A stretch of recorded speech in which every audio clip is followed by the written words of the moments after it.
ทั้งสปป.ลาวของพวกเราพร้อมแล้วในการส่งทัพนักกีฬาลาวจำนวน39ประเภทเข้าล่าเป้าหมาย5เหรียญคำในงานซีเกมครั้งที่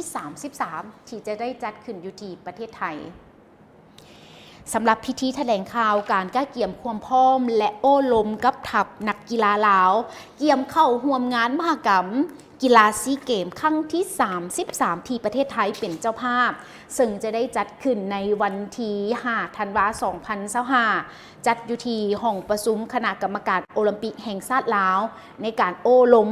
ดังกล่าวให้เกียรติเข้าร่วมโดยมีทานกิ่งมโนพรหมมหาไสยรองรัฐมนตรีกระทรวงศึกษาธิการและกีฬาทั้งเป็นรองประธานคณะกรรมการโอลิมปิกแห่งชาติลาวพร้อมนั้นยังมีรองประธานและเลขาธิการคณะกรรมการโอลิมปิกแห่งชาติลาวและคณะนำกลุ่มกีฬาระดับสูงพร้อมด้วยคณะครูฝึกนักกีฬาและผู้ให้การสนับสนุนเข้าร่วมด้วยกันในพิธีแถลงข่าวดังกล่าวทานสีจันทร์จิตตปัญญาหัวหน้ากลุ่มกีฬาระดับสูงกระทรวงศึกษาธิการและกีฬาก็ได้รายงานให้ฮู้ว่าในการเข้าร่วมงานกีฬาซีเกมครั้งนี้ทั้งสปป.ลาวจะได้ส่งทัพนักกีฬาลาวทั้งหมด39ประเภทกีฬาในนั้นจะมี19ประเภทกีฬาได้นำใส่งบประมาณของรัฐบาลและ20ประเภทกีฬาแม่นกุ้มตนเองรอบด้านซึ่งคณะกีฬาทีมชาติได้เข้าศูนย์ฝึกซ้อมก้าเกี่ยมในเวลา120วันและได้กำหนดอยู่4จุดใหญ่ก็คือสถาบันกีฬากายกรรมเขตมหาวิทยาลัยแห่งชาติศูนย์บูโดเซ็นเตอร์และสนามกีฬาแห่งชาติหลัก16นับมาฮอดปัจจุบันทัพนักกีฬาลาวพร้อมแล้วห้อยส่วนห้อยพร้อมคาดหมายจะสู่ซนให้ได้3 หา 5เหรียญคำกับงานครั้งนี้นั่นเองซึ่งมาในโอกาสดังกล่าวทานกิ่งมโนพรหมมหาไสย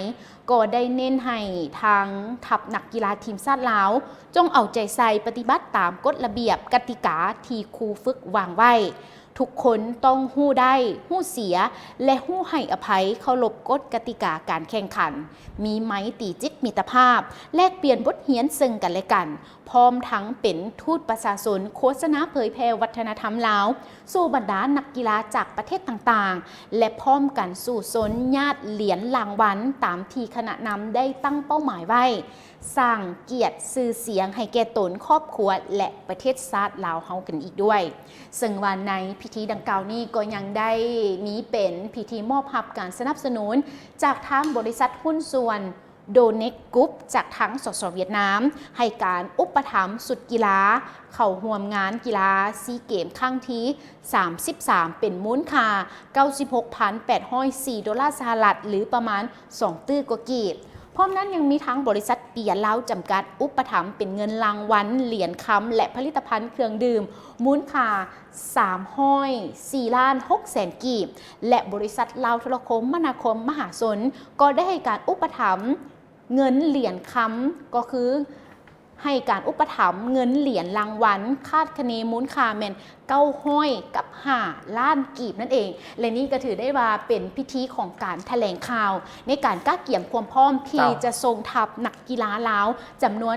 39ประเภทกีฬาเข้าร่วมการแข่งขันกีฬาซีเกมครั้งที่